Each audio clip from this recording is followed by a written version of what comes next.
In this lesson, we're going to look at section 9.5 in the Introduction to Functions and Function Notation. We'll start off by looking at sets. A set is a collection or a list of items. The items in a set are called elements, and each element should appear only once in a set.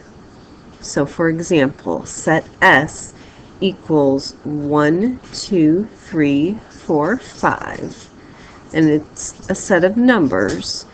We have set T equaling A, B, C, and this is a set of letters.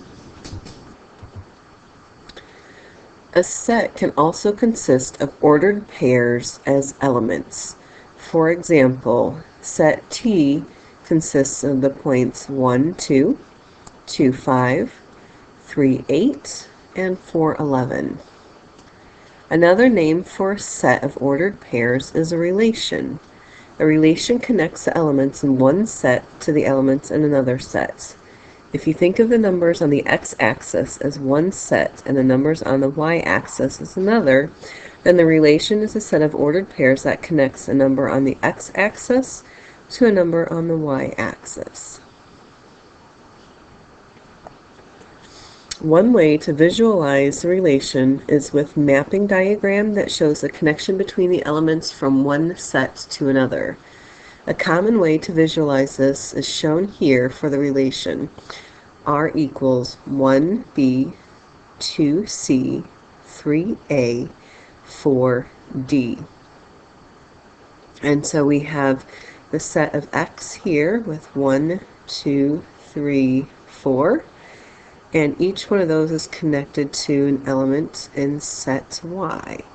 3 is connected to A, 1 is connected to B, 2 to C, and 4 to D. So that's showing the relation.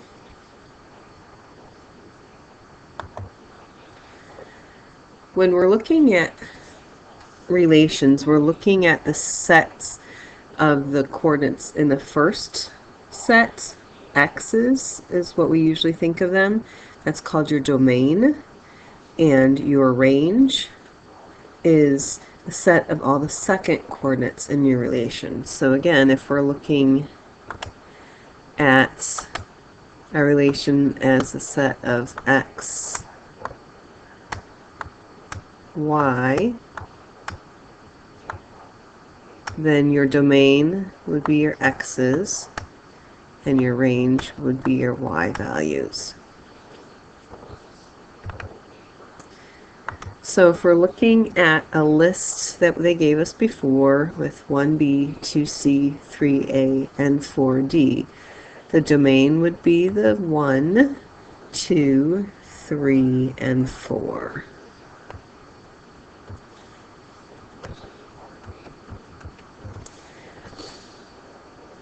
And then the range values would be the second part of the ordered pairs, or in this case, the numbers.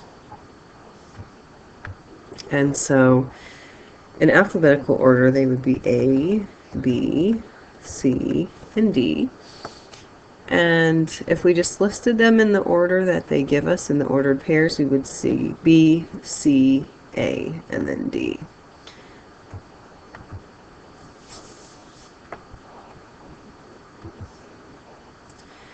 Now, a function is a relation in which each domain element has exactly one corresponding range element. To determine if a relation is a function, check to see that each domain element appears in the relation only once. So you're looking for the x values to see if they're repeating. And if they are with different y values, then it cannot be a function because you have to have only one y to every x. And so for A, we'll check the x's 0, 9, 8, 0, 6. 0 is repeated. Here, 0 is paired with 5. Here, 0 is paired with 7. So this is not a function. B 6, 5, 4, 3, and 2. None of the x values are repeated with different y values, so yes, this is function. Now, I know you can see that your y values here are all 2's, and that's okay. You can have the same y value for everything. You just cannot have different y values for the same x value. And then for C, we have 1/2, 3/6, which is also a half, 6/12, which is 1/2, and 7/14, which is also 1/2. So no. And the reason why that one is no is because all the given fractions are equal to 1/2.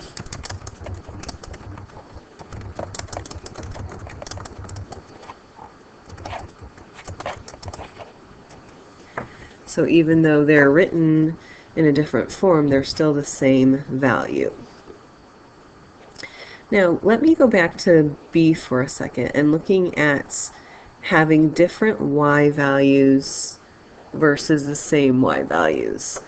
And so when I think of a function, I think of a rule. Sometimes there is no specific rule other than if you give me a 2, I'll give you a 9. You give me a 3 and I'll give you a 1 or something. You can't figure out a rhyme or reason to it, but a lot of times that there's a pattern, and the patterns oftentimes are in the form of a mathematical rule. So I'm going to give myself this box here, and it's going to represent my function. And so make it look like something mechanical, make it look like an old school TV. And so think of it as a conveyor belt feeding in your input, your x values, and out the other side comes your output, your y values.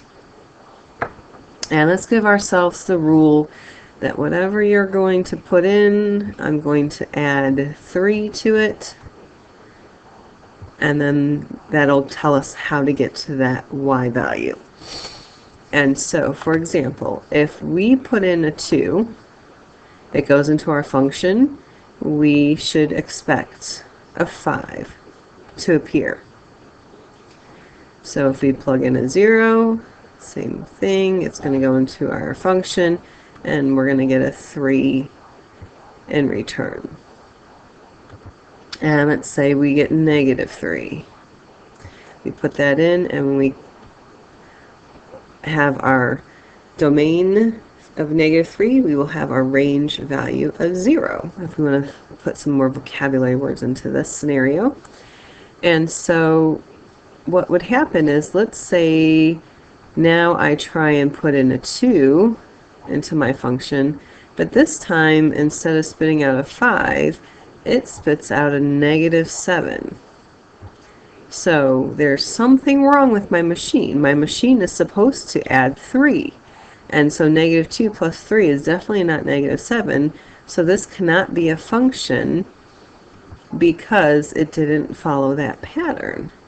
And so I should, no matter what my rule is, anytime I put in one value into my function, I should get the same value as an output. Now let's look at another case where we get some repeats. Now let's say my function, make it just a small one here, is take my number and square it, take it to the second power. There's my function. So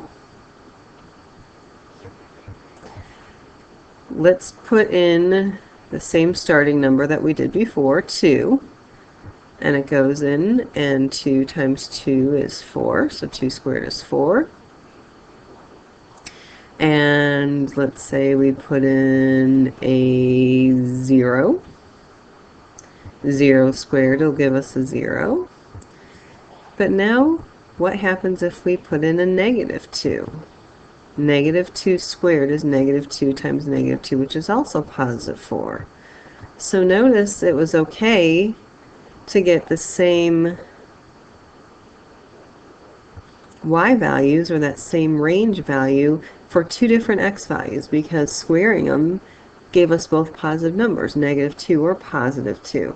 So that shows you that it's okay to have repeat y values, such as b, where everything was equal to 2. That was just its rule. No matter what number you give me, I'll give you a 2. And so in this case, we actually had a mathematical rule in order to go from your x value to your y value, or your domain to your range. And it showed us that we can have repeats in the y values.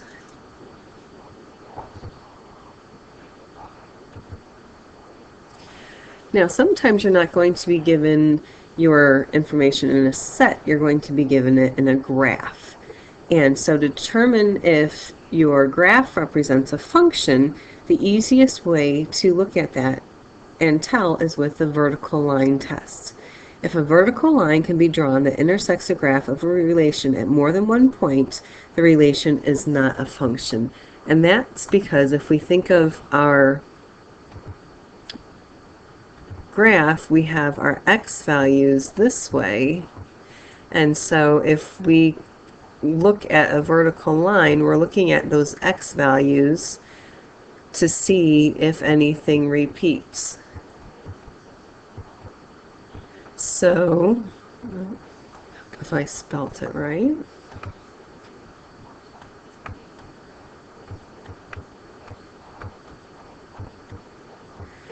and so what this is telling you is that if the relation crosses at more than one point, it has more than one point with the same x values. And so we'll look at excuse me, some examples that show that.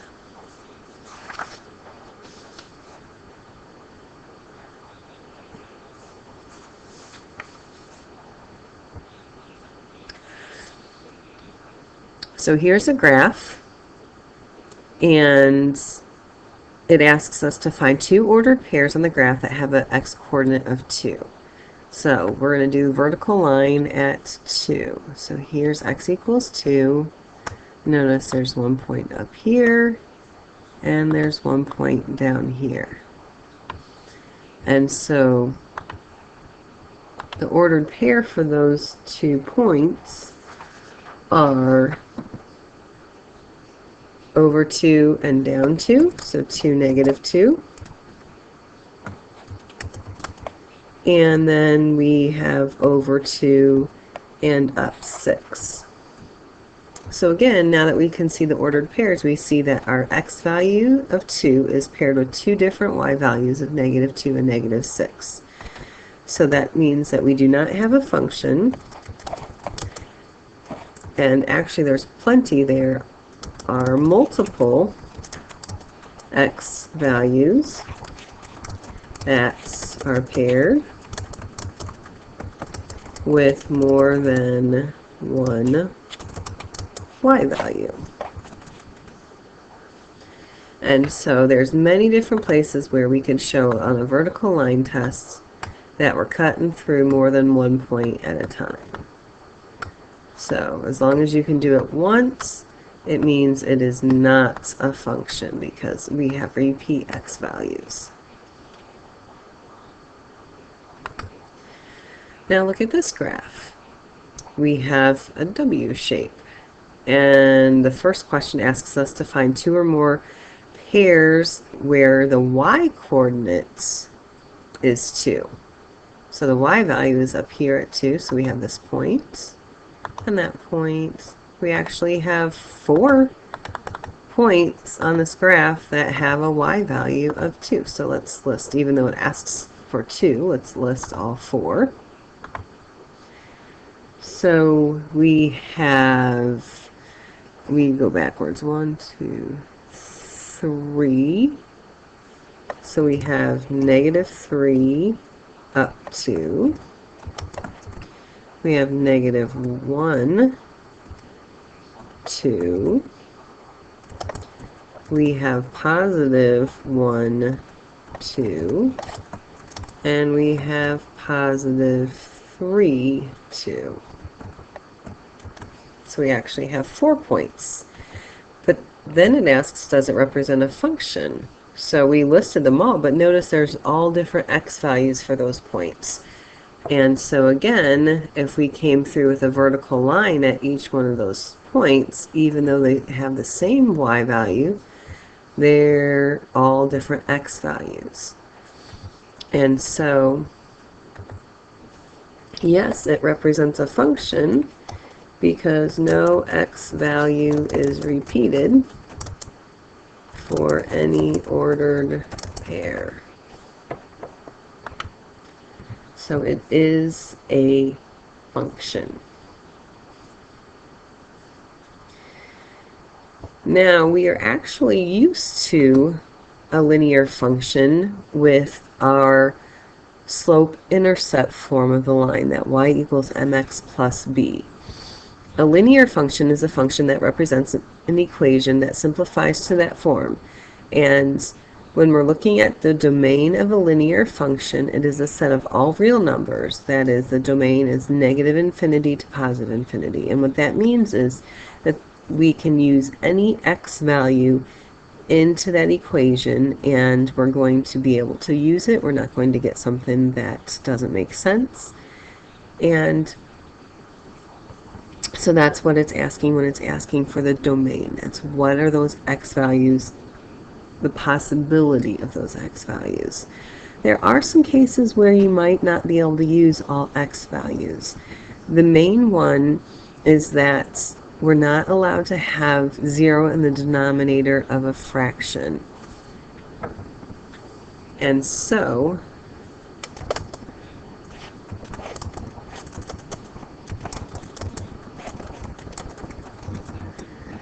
if you're given something that has a fraction with x in the denominator, and we'll look at examples in a minute, we're not going to be able to plug in a number that would give us 0 in that denominator. So we would have a restriction on what we could use. And then also, we've mentioned before that it doesn't make sense to look at other parts of a graph when we're looking at some story problems, because negative values such as negative weights or negative time just doesn't make sense. So there's times that negative values would be excluded because of what the problem represents or what the story problem is telling us. And so it's telling us to find the domain of a function. We think of starting with negative infinity to positive infinity, but then exclude any values that make the function undefined or it doesn't make sense in the story problem. And so here's an example where we have a fraction with x in the denominator. It says find the domain of this function. The function is undefined if the denominator equals 0. So write in the equation by setting the denominator of the function equal to 0. Now remember, when we were looking at fractions, we are allowed to have 0 in the numerator. That's okay. Anything can go for the numerator. It's the denominator that wasn't allowed to be 0. So we would say x minus 3 equaling 0 will be what we're trying to avoid, what cannot happen for this problem. And so when we solve that, all we're doing is adding 3 to both sides and getting x equals 3.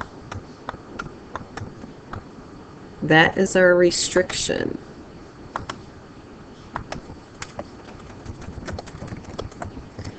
It's not allowed. So in order to show that, what we're going to do is take a little bit of a break in our negative infinity to positive infinity. And so our domain now says we can go all the way from negative infinity, but we have to skip over 3. So we're going to show a break at 3, and then we're going to pick back up. This means unite or combine. Pick back up right after 3 and go on to positive infinity. So any other number that we could ever imagine except for 3 exactly works. And so this is how you represent that. From negative infinity to 3 combined with 3 to positive infinity. So it's like we're stepping over the number 3.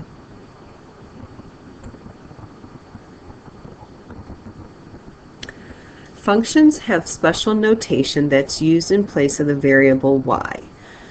This notation appears to change a 2-variable equation into a 1-variable equation. The variable x is still the independent variable, and f of x becomes the dependent variable. The notation f of x is read f of x, and it indicates which variable in the function is dependent on.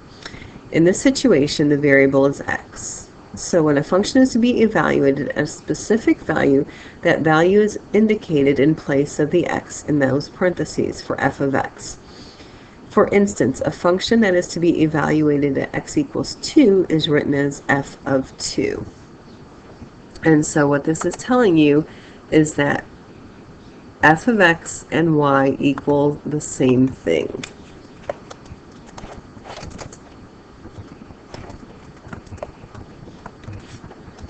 So think of them as twins.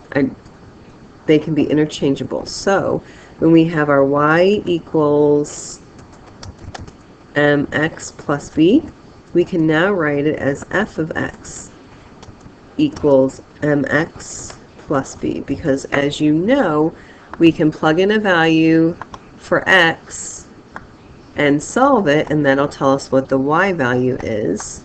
And so now they're just notating that way. X is what's getting plugged into our problem. And when we have f of 2, as their example is, we're still putting that, what's ever in parentheses, in that spot. And so we would have our m times 2, then plus our b. So whatever's in parentheses is what is going in for our x value. And we'll see some examples of that. Here, they're giving us problems worked out, and we're supposed to find any mistakes and correct them. So our function y equals 2x plus 9 is written as f of x equals 2x plus 9, and they want us to evaluate or plug in 4 for x. So they put f of 4. So f of 4 equals 2 times 4 plus 9, which is good. They plugged in the 4 for the x. And then they multiplied 2 times 4 to get 8. So 8 plus 9 is 17. So f of 4, or the y value when x equals 4, is 17. So that's good. No mistakes there. Here we have our function f of x equals x squared minus 2. And we're going to use negative 2 as our x to substitute. And so f of negative 2 equals negative 2 squared minus 2. And then when we do that, they give us negative 4 minus 2. Well, there's our mistake, because normally when we write our negatives in parentheses, we put them in parentheses just to remind us that it's negative 2 times negative 2. So this should have been a positive 4. So we will get 4 minus 2 equals 2, not negative 6. So they incorrectly took the square of negative 2. And you might be given a problem where you have more than one x. So let's say you have f of x equals x squared plus 3x minus 5.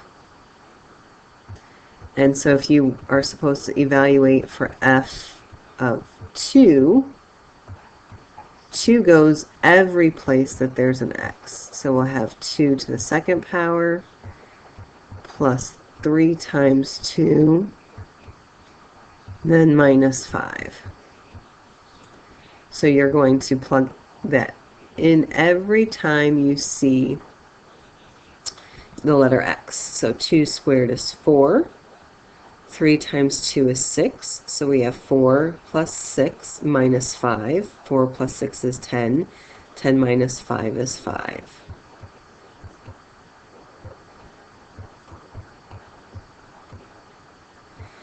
And so again, any time they give you something other than x in here, it's replacing x in your problem.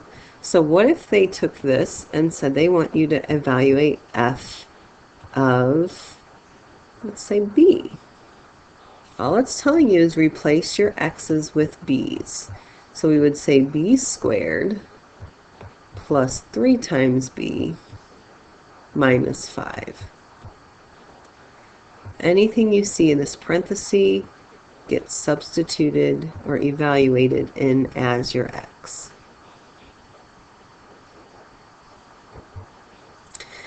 So here's your skills check. List your domain and range of your function. Remember, do not list repeated values twice.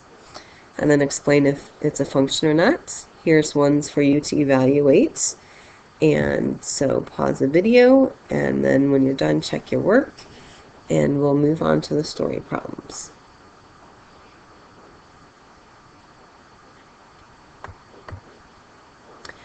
A nurse hangs a 1,000 milliliter IV bag which is set up to drip at 120 milliliters per hour. Create a model of this situation to represent the amount of IV solution left in the bag after X hours. And so our y-intercept is the amount of the IV solution in the bag when we start. So time is 0. What is the y-intercept? So remember, our x value is our time. And so we're going to have 0 for our time. And the solution has not started dripping yet, so we have all 1,000 milliliters left. Now the slope is the rate of change in the IV solution. And so that's what it's set to drip at. And so we can see that it's 120 milliliters per hour. And notice dripping means that it's decreasing because it's going out, and it reminds us here in our hints.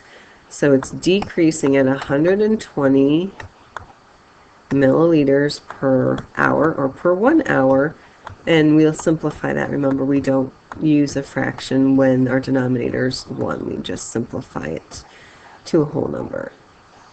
And so our equation in slope-intercept form, remember, it is y equals slope, so negative 120, then your x, and then your y-intercept, which would be our positive 1,000. And now they just want us to practice our function notation. So all that is doing is replacing y with our f of x. So f of x equals negative 120 x plus 1,000.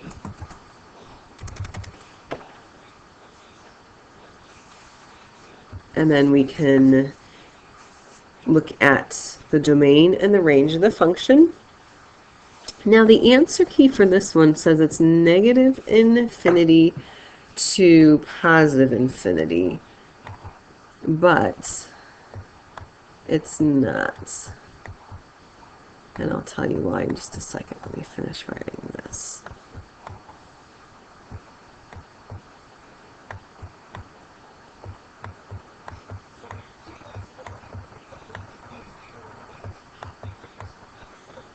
Okay.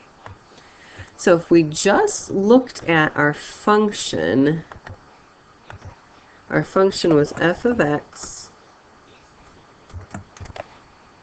equals negative 120x plus 1,000. So if we're just looking at our function, that's fine for our domain and range, because there's no fraction to have to worry about a restriction. But remember, we are supposed to look at the context of our story problem with this. And our domain and our range are going to change based on that. And they kind of hint to that for F. Well, they do hint to it, but they ask it to me a little late, because it says state any additional restrictions that should be made on the domain for it to make sense in the context of this problem.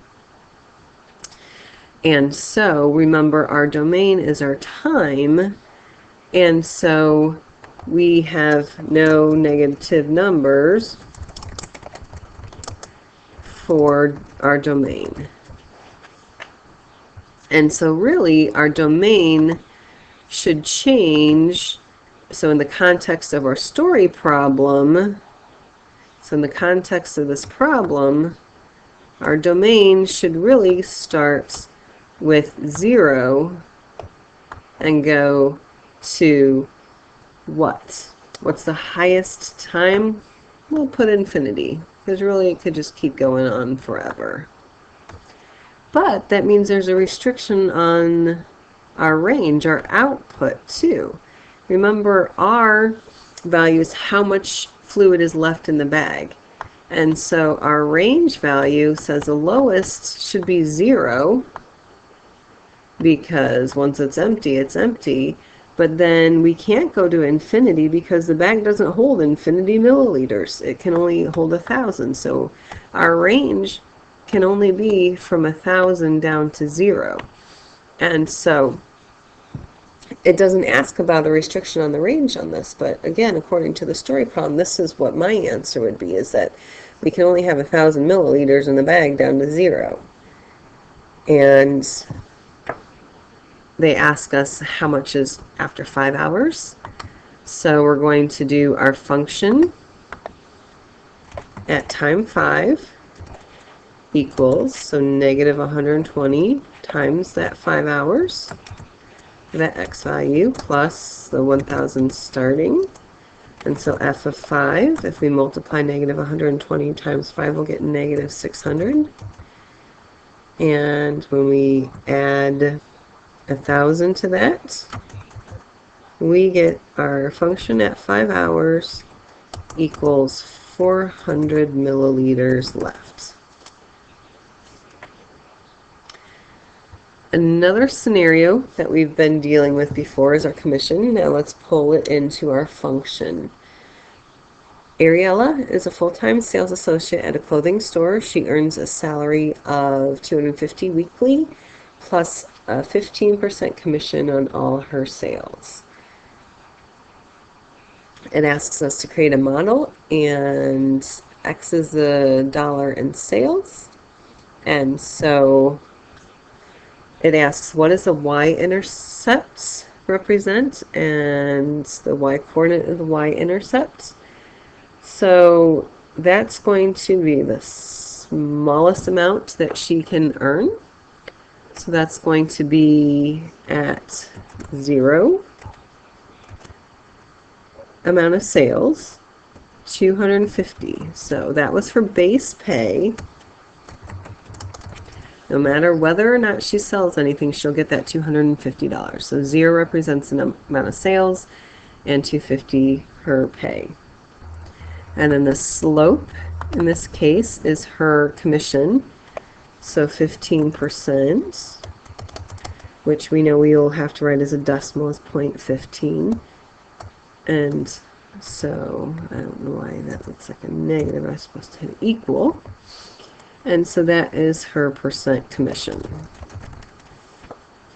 And so our equation in slope-intercept form is y equals m, our slope, so 0.15, x plus b, or base pay, $250. And now function notation, we replace y with f of x, and it's 0.15x plus 250. Okay. Now, again, stating the domain and range of the function. Our function is f of x equals 0.15x plus 250. And so, again, the book, to me, does it wrong by saying, okay, what's the domain, what's the range, and then what's the restrictions on the domain. Well, again, we can have no negative dollar amounts, but really we can't have anything lower than 250 because I'm getting the range. There's no negative amounts with our x because our x is the amount that she sells in her commission. So she can sell nothing all the way up, she could sell everything. infinity. But our range, no matter if she sells nothing, we're going to get that $250. And then it can keep going up from there. So we have range exclusion 2, not just a domain. And then they want us to evaluate what would she get if she sold $5,000 worth of merchandise. So we're going to plug that into our equation. So f of 5,000 equals 0.15 times 5,000, and then add her base pay of $250. So our function at $5,000 equals 750 plus that 250. So her pay would be, for $5,000 worth of sales, $1,000. Okay. So if you look at the next video, I'm going to explain a little bit more on domain and range. That will be helpful for you when you're working on your Hawks learning. So make sure you watch that and send me any questions you have.